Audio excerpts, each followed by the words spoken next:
Tonight, our top story, some local parents welcoming a federal investigation into South Carolina's ban on mask mandates in schools. As we told you earlier today, the Department of Education is looking into discrimination concerns related to this policy in the Palmetto State and a handful of other states. Our Hunter Sines shares the story of a Fort Mill family in the middle of it all.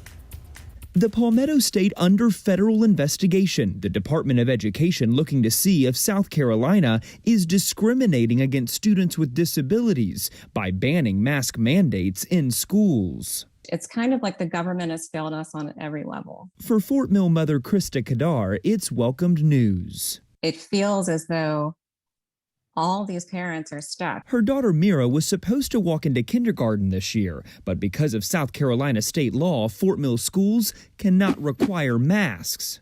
Who has the hat? She's too fragile.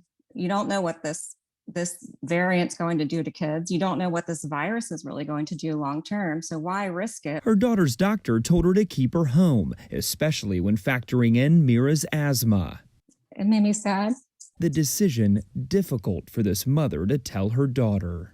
She always talks about, when am I going to see my friends? Monday, Education Secretary Miguel Cardona said in a statement his department has heard from parents across the country, particularly parents of students with disabilities and with underlying medical conditions, about how state bans on universal indoor masking are putting their children at risk and preventing them from accessing in-person learning equally. South Carolina Governor Henry McMaster firing back, saying in part, quote, "This is just another attempt by the Biden administration to force a radical liberal agenda on states and people who disagree with them.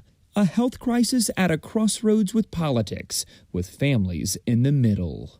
Governor McMaster says he's not going to stand for this federal investigation because, in his opinion, parents know what's best for their children, not lawmakers. Based on the conclusion of this investigation, South Carolina could lose federal education funding. I'm Hunter Sines for WCNC Charlotte.